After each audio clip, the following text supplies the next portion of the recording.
This is the Quality Grind podcast presented by Medvacon. Conversations that go beyond compliance. Sharing insights geared toward helping you navigate the everyday grind of regulated life science industries. Here are your hosts, Joe Toscano and Mike Kent. Welcome back to The Grind, everyone. Mike Kent along with you for another episode of the Quality Grind podcast presented by Medvacon. Let me tell you a story. Now, those words always seem to create interest and curiosity and a sense of intrigue. But how can we use stories and specifically craft those stories in regulated life science environments to really be able to connect people with their work, encourage and facilitate knowledge transfer, and give everyone a sense of more of the why and the how we're doing our work as opposed to just the nuts and bolts of do this. It's my pleasure to welcome Dr. Andrew Black into the Quality Grind podcast. Andy is a PhD playwright, author, educator, keynote speaker, and storyteller, of course, given the topic, whose areas of expertise include high-level instructional design, strategic planning, facilitation, executive coaching, and storytelling. Andy, it's great to have you here on the Quality Grind podcast. Welcome, sir. Hey, Mike, it's good to be here. And I've had the privilege of getting to see some of your other episodes. And I enjoyed them and found them really powerful. I also love the way you have used stories with some of your guests. So it's an honor to be here and to be able to share my thoughts on this subject with you today. Appreciate those kind words. And we're really looking forward to the discussion today. One of the things that we're often challenged with in our industry is how do we facilitate really strong knowledge transfer and maintain that stream of information given everything that we're having to navigate. So I'm excited to hear your thoughts and learn from your experiences and expertise on that particular topic. I wonder if you might start there by providing us a sense of your background, kind of how you found yourself in the space that you're in professionally, and talk a little bit about your why. Why is it that this work that you do is so important to you? Well, great, Mike. Thanks for that. And it's appropriate since the topic of our conversation today is storytelling, that I would start by telling a bit of a story, the story of how I came to be here today. And in classic storytelling terms, this might be considered my origin story. So I live in Indianapolis, Indiana, which is the city that I was raised in. And when I graduated from high school, I went to Indiana University in Bloomington, Indiana, and I majored radio and TV. And I would find my career in corporate education. At that time, still to a large extent today, one of the ways that people transmitted educational information in corporate environments was through these video programming, behavior modeling videos, and even, the kind of thing we're doing right now, of course, is a video which is designed to convey information. So that became my career. I worked for a large global construction and engineering company, which is where I kind of learned about instructional design and the presentation of content in an educational setting. And eventually I went back and got a master's degree in industrial and organizational psychology so that I could make sure that I was applying the new craft that I had found my way into appropriately and correctly. So I eventually went to work for a large consulting firm which specialized in large-scale educational interventions, primarily in the leadership space, which actually is the venue in which you and I first crossed paths, was back then. And but at a certain point in my life, there was some creative itch inside of me that was not actually being scratched by this corporate education. There was a way that I felt like I wanted to explore more creative avenues of self-expression. So I decided to write a play. I had a experiment in the theater, and had been a bit of a hobbyist So that was a logical extension of some of the things that I had already been doing. And I wrote a play with a colleague. The two of us wrote a play together. The woman I wrote with was a woman I actually worked with in this consulting firm. And we were amazed by our success. We wrote the play in 2001. In 2002, we were the finalists in a national playwriting contest. And in 2003, we got our first production. And that little play has been produced all across the country. And I thought, wow, I'm really onto something here. So my writing partner and I would write a few more plays together. We eventually landed on projects that we did not no longer really wanted to collaborate on. And at that point in time, I decided that I wanted to get an MFA in playwriting. And I had this idea that I wanted to take the knowledge that I had as an instructional designer and educator and see if I could apply it to creative writing. So I went to Ohio University in Athens, Ohio, where I got my MFA. It was a great experience. And when I completed that, I came back to Indianapolis and I began teaching playwriting, although I was always doing consulting as a part of my portfolio. And I was enormously successful as a teacher of playwrights. And I will say this, that I had been in playwriting classes that I didn't think were very well taught. And I think it's kind of a secret in the arts in general is that just because you're a really good painter does not make you a good teacher of painters. Or just because you're a really good saxophone player does not necessarily qualify you to teach other saxophone players. And the same thing could be said of playwriting. And I did feel that my background in corporate education and my experience with instructional design was allowing me to do things in my classroom that other playwriting instructors were not doing. So I had this idea that I wanted to share what I was doing well with others, so they could potentially benefit from some of those insights. But because I'm not a world famous playwright yet, I'm not Neil Simon, Yet. I'm not William Shakespeare. So I thought, well, if I got a PhD and I wrote a book about playwriting that others could benefit from, maybe the fact that I had some initials after my name would qualify me in the eyes of people. And so I pursued that path and I ended up getting a PhD in theater from the University of Missouri in Columbia, Missouri. And I'm happy to say that I was able to turn my dissertation was on the subject of playwriting education, and I was able to turn a lot of that content into a book, which was published by Bloomsbury. I just so happen to have a copy of it right here in July, Signature Pedagogies for the Playwriting Classroom. And so I completed the PhD. I came back to Indianapolis.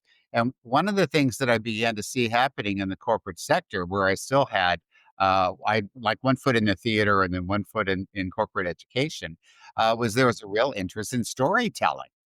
And a lot of the practitioners that I saw who were teaching the content I think they were doing an effective job, but I realized they didn't completely understand the science of storytelling. I think we all intuitively or kind of inherently know that telling a story is a good idea and can be a powerful way of communicating with others. But I don't think many of us really understand how true that is and why it's true, and then how to structure the story in a way that has maximum impact. And so I saw that while I'm very interested in the theater space and continuing to work there, I think there's a very strong need in the corporate sector to provide really, really rich and deep information about the power of storytelling, how it works, why it can be useful, and then how to deploy those skills to achieve various business outcomes.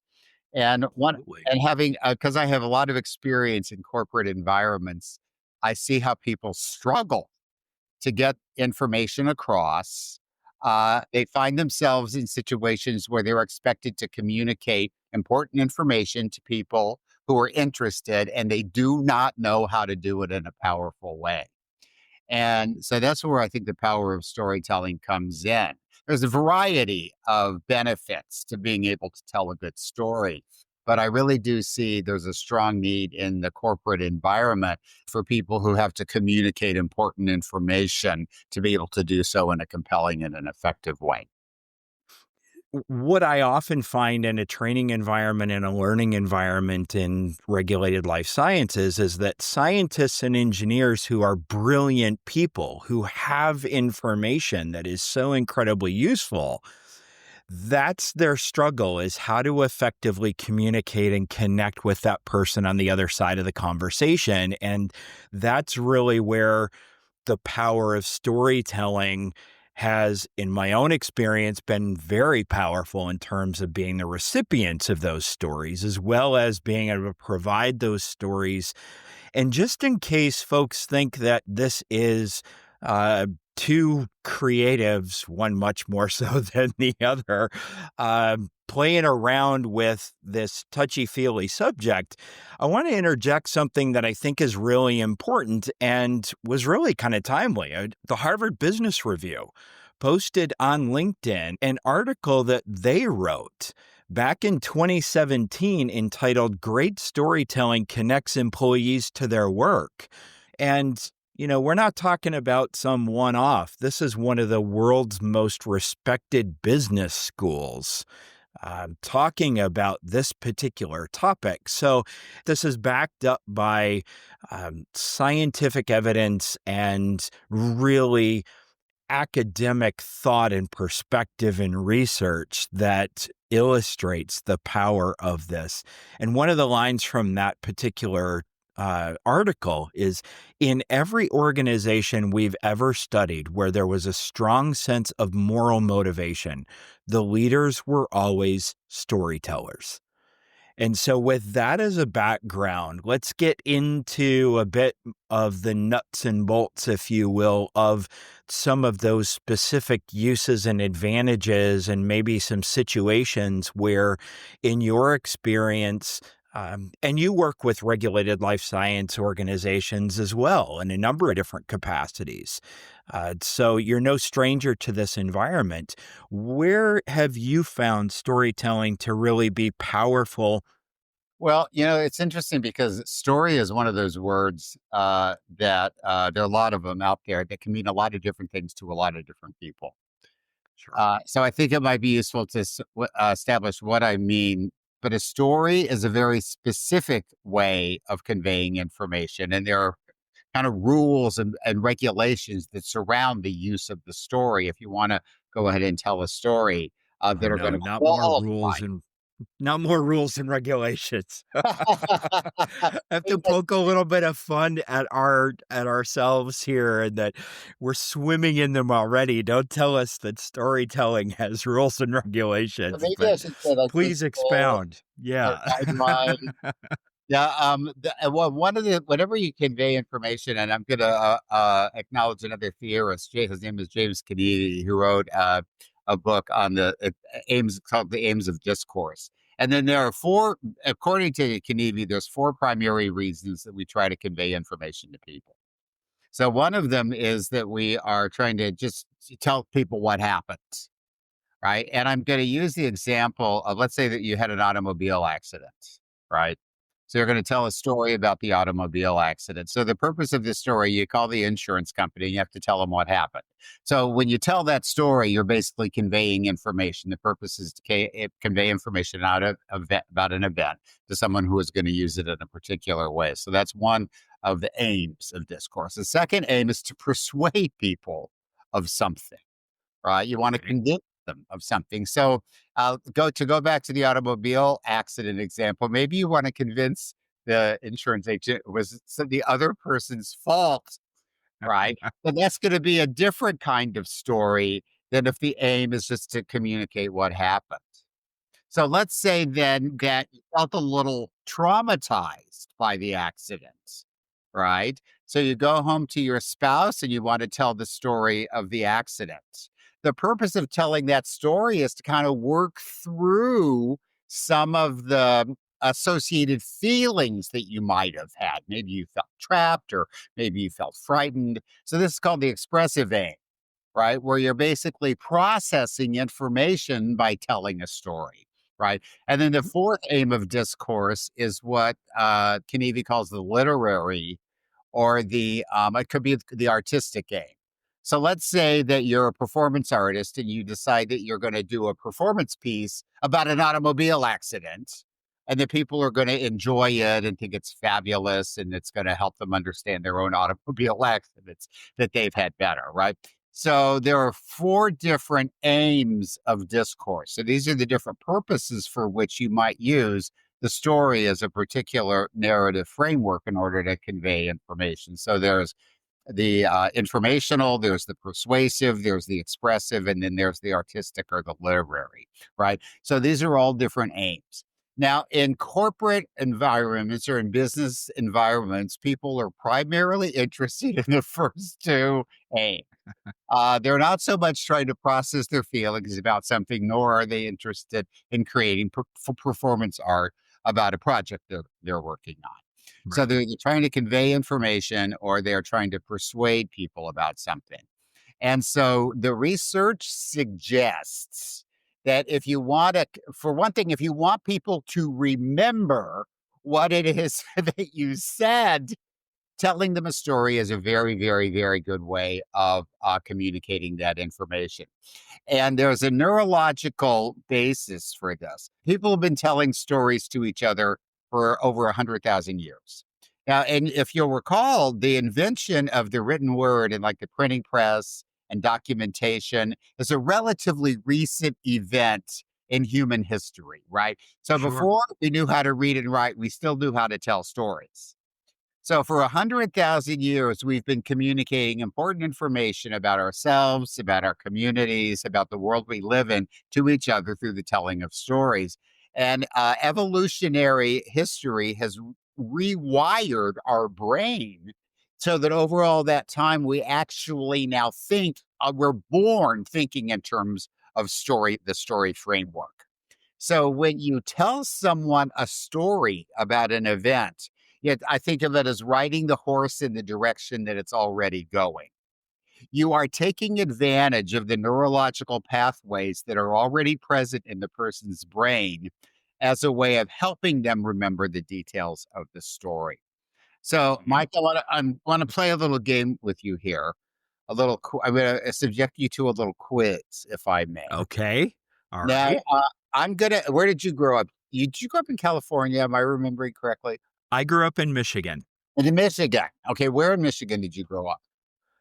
just north of Detroit, small town called Oxford. Okay, I don't think I knew this about you. So I'm going to imagine that when you were a little boy, you celebrated a holiday called Christmas. Is that correct? Yes. Okay, now not everybody celebrates Christmas, and the way we celebrate Christmas in the United States is different than the way people celebrate it around the world. So I'm qualifying you culturally here. But I'm going to imagine that part of your tradition in your family around Christmas was that on Christmas Eve, you had a visitor who came and gave gifts. Is this correct? Was this part of your family tradition? It was. Yep. It was. Okay, now who was this visitor's name? Santa Claus. Santa Claus. Okay, so I'm going to do a little Santa Claus quiz here to see how much Okay. Let's Santa see how I Claus. do. Yeah, where did Santa Claus live? At the North Pole, Okay, at the North Pole. Very good. Now, and what's Santa Claus's main job? delivering toys to good children on Christmas Eve. Very good, Mike. Delivering Woo! toys 2 for to 2. children. Okay, so Santa Claus has like some rather well-known helpers, right? Who assist Sure. him. And who are some of these helpers who assist him in his task? The elves and the reindeer who would pull the sleigh, and Mrs. Claus who would get him ready for his all-nighter, if you will. Yeah, Okay, those are the terrific. 3 that come to mind. Very good. Terrific. Can you remember the names of any of the reindeer by any chance? Oh, gee whiz. Well, I'm going to start singing a song here pretty quick. You know, Hey, Dancer and Dancer, Prancer and Vixen. It's yeah, August, but now I'm feeling like there should be snow falling outside. yeah, terrific. So, Proud of the eight. Prancer and Vixen, Donner and Blitzen. Um, yeah, Dasher and Dancer, Prancer and Vixen, Comet and Cupid, Donner and Blitzen. Hey, that's But do fantastic. you recall the most famous reindeer of Oh all, yeah. So Rudolph? And I hope that the people who are listening to this podcast are playing along. I'd be surprised if they weren't. So, And not clicking out. Yeah. so there's sort of a criteria or rubric or a set of rules. I know you don't like the word rules.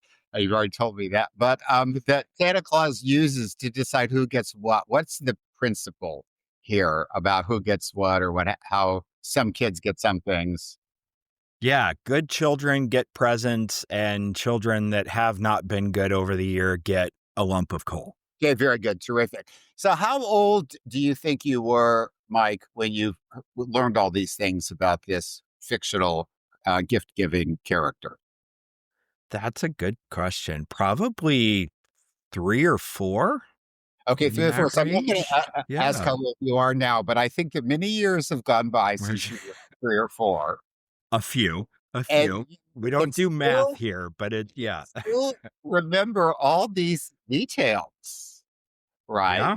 They were told Yeah. to you in the form of a story about a fictional character, and even the details about there's a author named Clement Moore who wrote a famous poem which is turned into a book called The Night Before Christmas, which itemizes the names Dasher, Dancer, Prancer, Vixen, and then the song Rudolph the Red-Nosed Reindeer, Do You Recall, the most famous So these are all stories.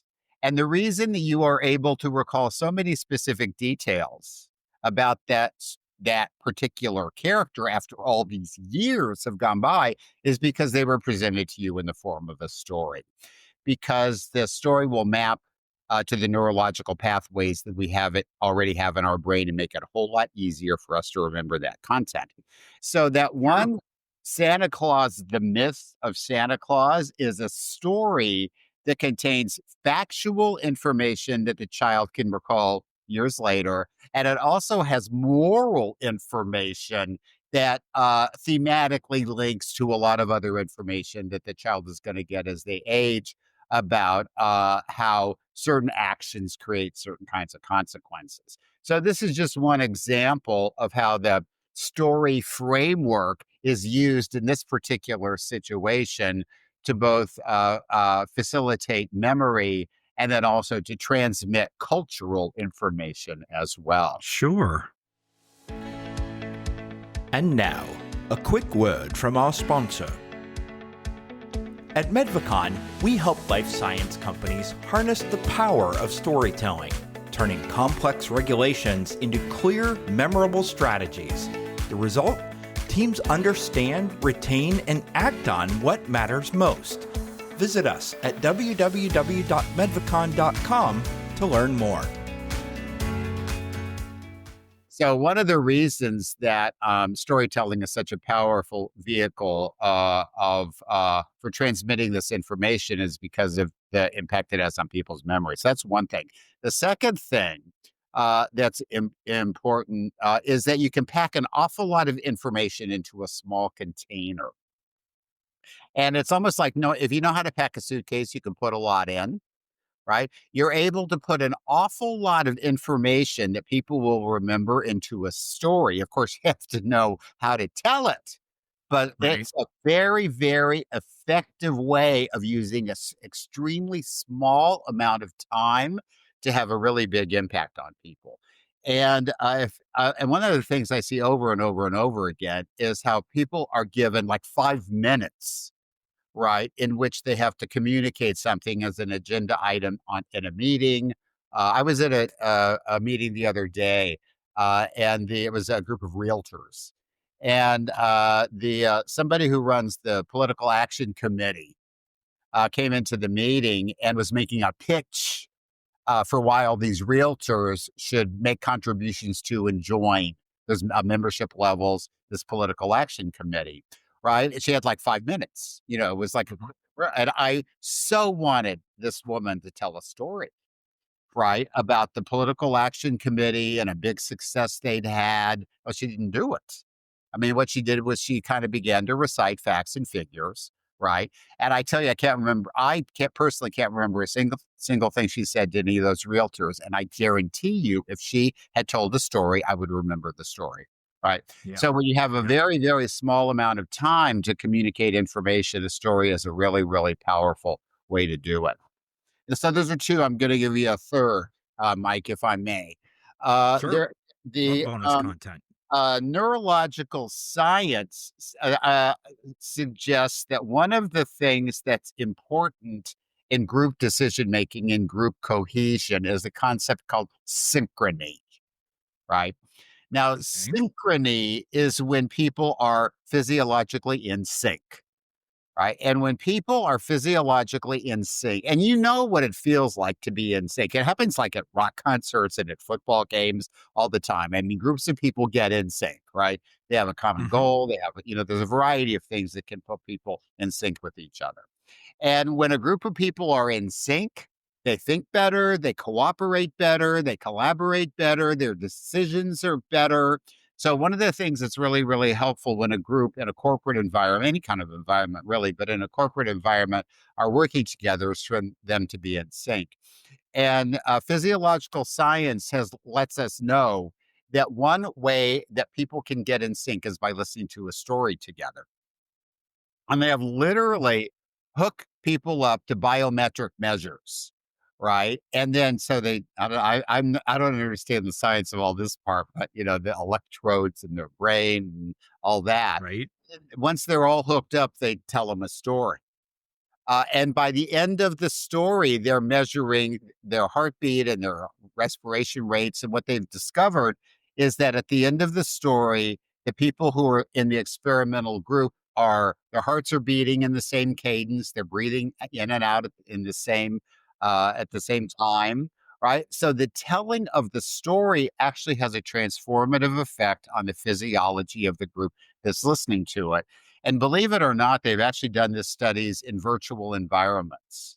So if you tell the story in a virtual environment where the participants in the experiment are not even co-located with one another, the same transformative physiological effect takes place. Wow. So if you want a group to be in sync, one of the things that you can do is tell them a story. And one of the things that I do as a training professional is I conduct workshops. And it's my practice. And I did this before because I understood this intuitively. Now I understand the science that goes with it. Is the first thing that I will do when I get in front of the group is I will say, before I begin, I'd like to tell you a story. And then I tell them a story. And I know now that by the end of the story, the group that I'm speaking to is going to be synchronized, right? Because of the Mhm. transformative power of story. So whatever it was that they were thinking, I don't really want to be here. I have an email I have to send. Oh, I've got a kid that's sick at home. I wonder if they're okay. There's all these different, I should have stopped and got something at McDonald's. I'm hungry. All this chatter that's going to distract them from hearing the message is washed away by their focusing on the story. And there's scientific data that actually supports that. It's not just an opinion anymore. It's actually based on some science. And I think there's so much in what you've just talked about, Andy, that resonates with our audience in regulated life sciences and scientists and engineers. The first thing that came to mind was no one is ever put in a situation where they only have 5 minutes to convey something very important. So obviously, I'm being sarcastic. That happens all Oh, the time. And so now what I'm hoping is that folks out there that are listening are hearing all of this and beginning to think about the additional tool that they can put in their tool belt when they're in that situation. A lot of us in our environment are charged with influencing behavior and influencing decisions. And we get into the habit of saying, well, here's the information and here are the facts. Here are my expectation and here are the rules. And we expect people to fall in line and go. But if they have that context of what may have happened in the past, and it doesn't have to be fear mongering, it can be something positive and in fact, probably should be, the situation where people acted in a certain way that was positive, and this is the outcome that was achieved, can really be powerful. The other Yes. thing that resonated with me is um, the opportunities we have to share that information. And one story comes to mind that was particularly powerful for me in a cultural aspect. When I joined a company that I went to work for a company in Columbus, Ohio, and it was a small firm. And they were doing things differently. And it was obvious from the start, from the interviews, and once I got there, that this was a different place. And my curiosity was piqued a little bit. And one of the things that was important that the leaders did there often was they told their origin story. And they always seemed to be able to pick the right spot, right? When they wanted to reinforce that this is who we are. This is what we do. This is how we do things. This is why we do the things that we do.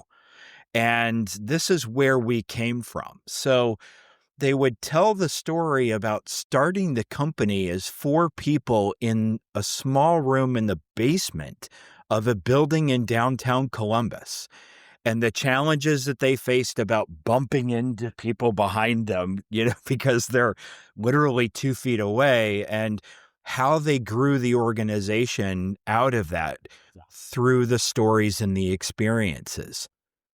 And what I've realized over the years is that that was not just about telling people how the company started.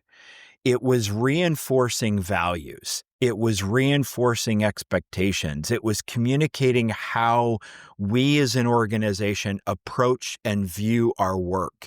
It was about the why we're doing things. And those are such powerful messages.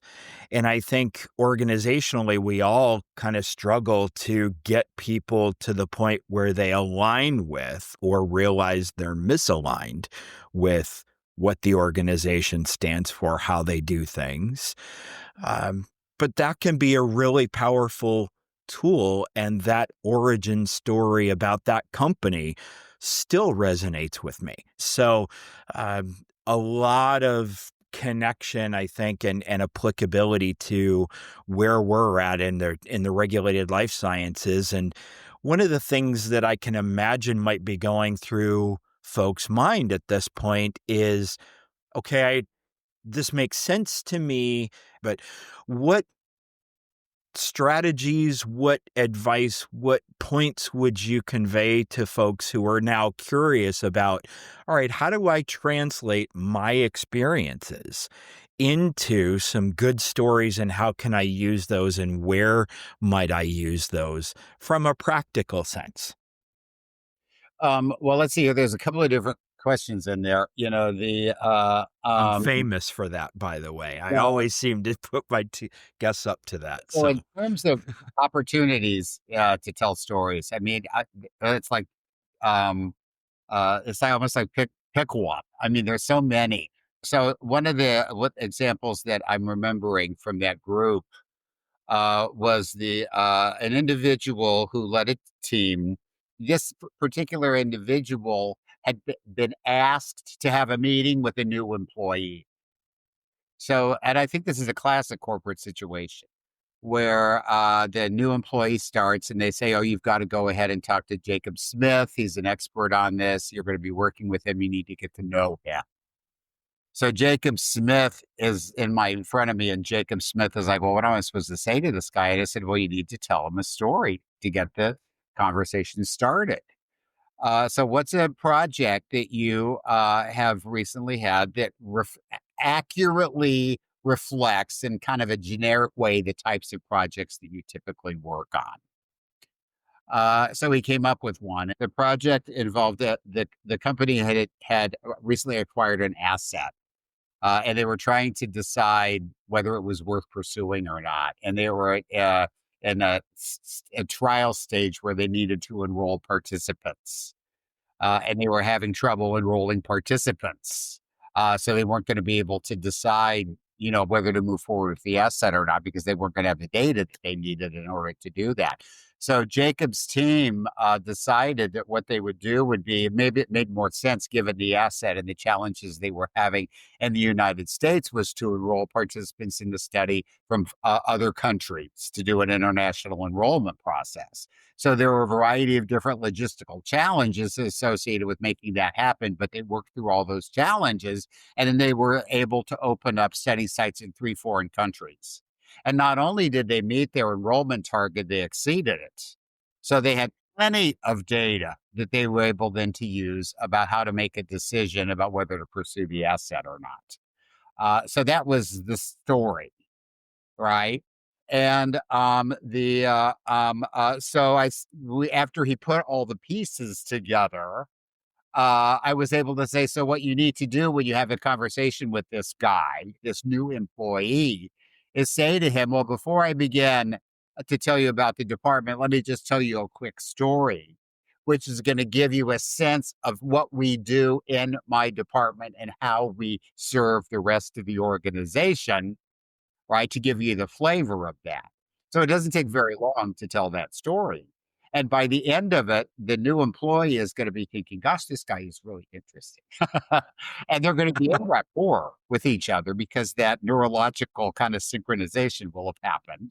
Right. And Sure. it's a whole lot more interesting than if Jacob had gotten out a list of PowerPoint slides and a mission statement and all that other kind of stuff. Right. So that at that point, Jacob can reverse engineer and say, now that you understand the flavor of what we do, let me give you 4 or 5 quick hits, right? So then he can bring out the facts, figures, and it's going to make, we have this number of employees. These are the organizations we typically collaborate with. These are the 4 or 5 key activities we normally engage in. And they're all going to make sense in the context of the story that Jacob had already told.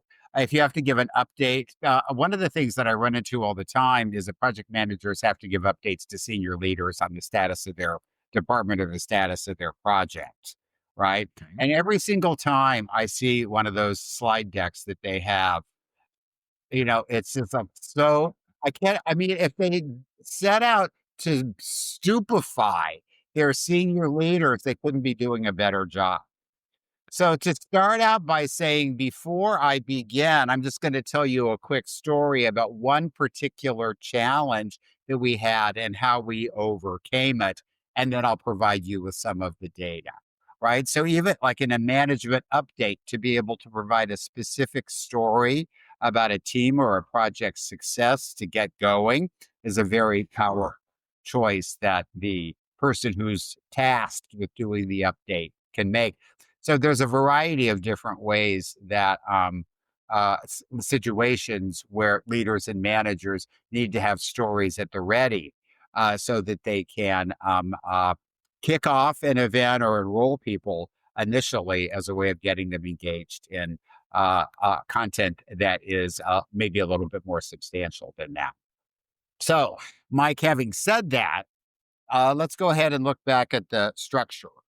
And for the purposes of this conversation, I'm going to say there's 5 key elements to an effective story. Okay. Right? So I'll review them, and then I'm going to map them to the example I used, the Jacob Smith story. There's a main character, and the reason that this is important is because we identify with the main character. So if you create a main character, psychically, the person who's listening to the story is immediately going to put themselves in the main character's shoes. Sometimes you have to fictionalize the main character. Maybe I'm going to tell you a story about a client. I'm going to call him Joe, and the audience will understand that Joe is not really the client, right? Because you have to maintain professionalism. You can't be telling stories in certain situations. You have to take a little artistic license, but it's a main character. So then there's an inciting incident. Something happens that kicks off the story, that begins the adventure. And there's usually a question associated with this, right? So then you have challenges that you have to overcome, and then strategies that you use to overcome the challenges. And then finally, at the end, there's a resolution. It doesn't have to be a happy one. It can be a sad one, depending on the kind of story that you tell. Okay. To go back to Jacob Smith. So the hero of the story, the protagonist, the main character is Jacob. And the inciting incident is that the biopharma gets a new asset and they're having trouble enrolling subjects into the studies to validate whether the asset is worth pursuing. So the question is, will they be able to validate the assets or not? Right. So we have debate, Yes. and it feels like people are already going to be like leaning forward, wondering They're what's going to happen leaning next. in. Right? Absolutely. So the Yeah. challenge is people weren't signing up for the studies. Oh no. Ah. So we have to go international and enroll people from other countries. But oh my gosh, there's all these challenges associated with enrolling people. There's these rules and regulations. Pakistan is not like the United States. We have to set up an enrollment site there. All right, so we did it. We overcame all these challenges. And then what was the result? We over enrolled the study. We had more data than we even needed. Right. So in this very simple example, all of the 5 elements of the story are present. There's the main character, there's the inciting incident with a question that needs to be answered, there's challenges, strategies, and then there's a resolution. Well, friends, time to reach for that bookmark as we've reached the halfway point of our visit with Dr. Andrew Black, chatting about the significance of storytelling within regulated life science industries. We've explored how effectively crafted stories can enhance knowledge transfer, engage teams, and create a sense of purpose. Andy's also illuminated the neurological impact and strategic advantages of a well-told story, including clarifying complex information, fostering connection, and improving decision-making. And now, having teed up the 5-element framework, can I somehow follow Andy's lead to create my own impactful story? Ah, the cliffhanger. So, join us for that and more in part 2 of The Power of Storytelling with Dr. Andy Black, next time here on The Grind. If Medvacon can help you and your organization, we're happy to do so. We specialize in the following areas: quality and compliance, validation and qualification services, project management, tech transfers, general and specialized training programs, engineering services, and talent acquisition. If you have general questions as well, feel free to give us a call at any time. We can easily be reached at 833-633-8226 or via our website at www.medvacon.com. Thanks so much, and we look forward to speaking with you. Thank you for listening to the Quality Grind podcast presented by Medvacon. To learn more or to hear additional episodes, visit us at www.medvacon.com.